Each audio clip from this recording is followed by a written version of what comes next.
मैं सुरेंद्र सिंह चरण से आचार्य राजकीय महाविद्यालय धौलपुर।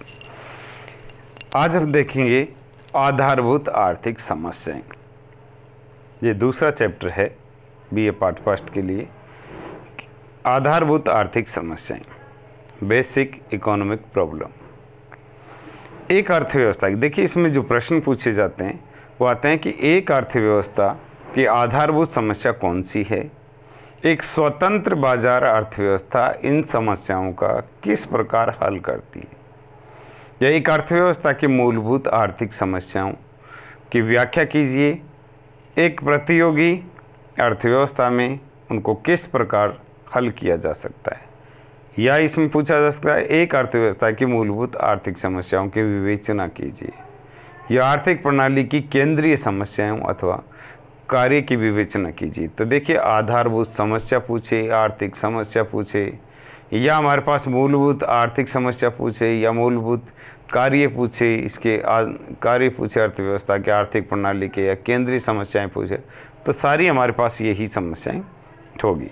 तो देखिए हमारे पास अब लेते हैं इसमें आधारभूत आर्थिक समस्या। तो सबसे पहले तो हम ये देखते हैं कि आर्थिक समस्या का अर्थ क्या है।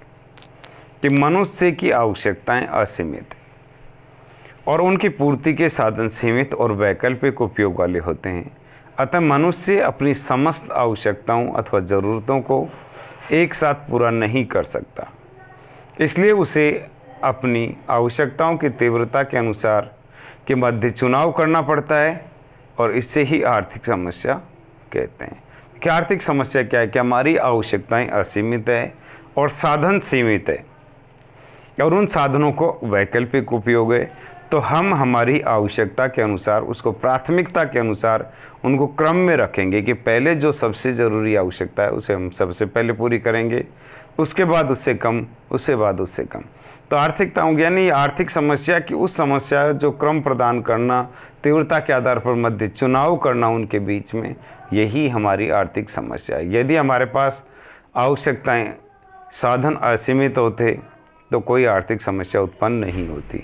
लेकिन हर मनुष्य, हर राष्ट्र, हर देश के पास की आवश्यकताएं असीमित है और साधन सीमित और वैकल्पिक उपयोग वाले हैं, इसलिए हमारे मध्य एक चुनाव की समस्या उत्पन्न होती है।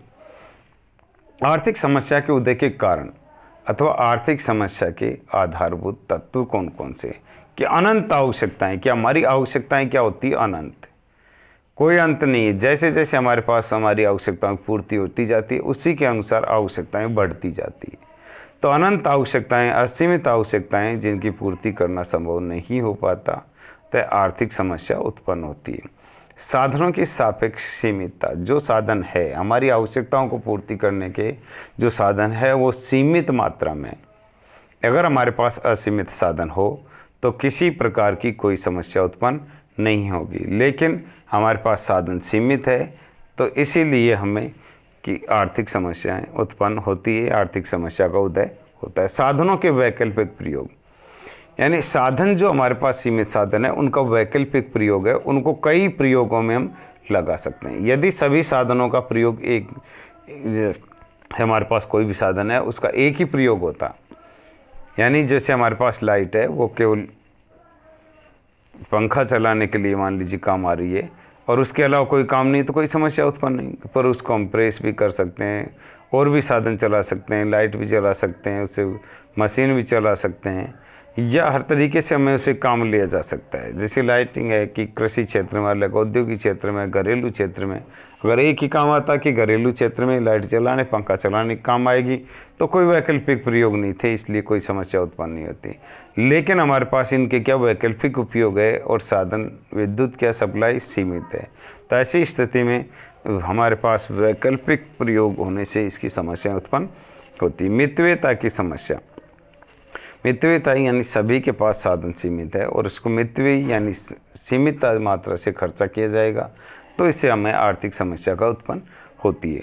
चुनाव करने या निर्णय लेने की समस्या, तो हम हमें क्या करेंगे, हमारे पास साधन सीमित है, आवश्यकताएं असीमित है, तो उसमें चुनाव करते हैं, निर्णय लेते हैं कि हम किस आवश्यकता को पहले पूरी करें, किस आवश्यकता को बाद में। तो हमारे पास ये आर्थिक समस्या उत्पन्न होती है। प्रावेगिकता की समस्या यानी लगातार जैसे जैसे हमारी कोई आवश्यकताएं पूरी होती है उसके साथ ही नई आवश्यकताएं उत्पन्न होती रहती हैं।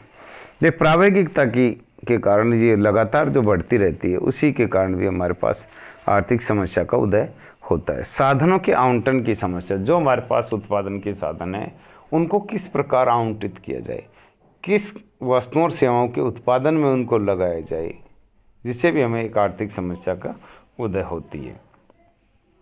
अधिकतमकरण का उद्देश्य एवं प्रतिबंधों की उत्पत्ति। देखिए, अधिकतमकरण का उद्देश्य यानी हर कोई क्या चाहता है कि अधिकतमकरण यानी उपभोक्ता को जो उपयोगिता प्राप्त हो वो अधिकतम होनी चाहिए, उत्पादक को जो उत्पादन प्राप्त हो वो अधिकतम होना चाहिए।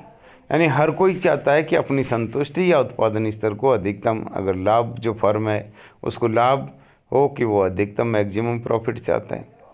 प्रतिबंधों की उत्पत्ति, लेकिन सब पर क्या है प्रतिबंध है। उपभोक्ता की आय सीमित है तो सीमित मात्रा में खर्चा कर सकता है, कि अधिकतम उपयोगिता करना चाहता है लेकिन उसके पास सीमित मात्रा में आय है, तो उस सीमित आय में रहते हुए उसे अधिकतम किस प्रकार किया जाए। उत्पादन के साधन जो हमारे पास सीमित है तो उत्पत्ति मैक्सिमम करने से पहले उस साधनों की सीमितता का ध्यान रखना पड़ता है। आर्थिक विकास एवं वृद्धि की समस्या, यानी जो हमारे पास अर्थव्यवस्था है उसमें विकास भी होना चाहिए, वृद्धि भी होनी चाहिए, दिनों दिन आर्थिक प्रगति होनी चाहिए। यानी कि जो साधन है उनको प्रयोग में लेते जाएं पर देश का आर्थिक विकास संभव नहीं हो। तो आर्थिक विकास संभव होगा तो ये हमारे पास जो समस्या है कि आर्थिक समस्या और आर्थिक समस्या उदय होने का कारण कि किन कारणों से हमारे पास आर्थिक समस्या उत्पन्न होती है। जो आपको कारण बताया कि अनंत आवश्यकताएं, साधनों की सापेक्षिक सीमितता, साधनों के वैकल्पिक प्रयोग, मितव्ययता की समस्या, चुनाव करने या निर्णय लेने की समस्या, प्रावेगिकता की समस्या, साधनों के आवंटन की समस्या, अधिकतमकरण का उद्देश्य एवं प्रतिबंधों की उत्पत्ति और आर्थिक विकास एवं वृद्धि की समस्या।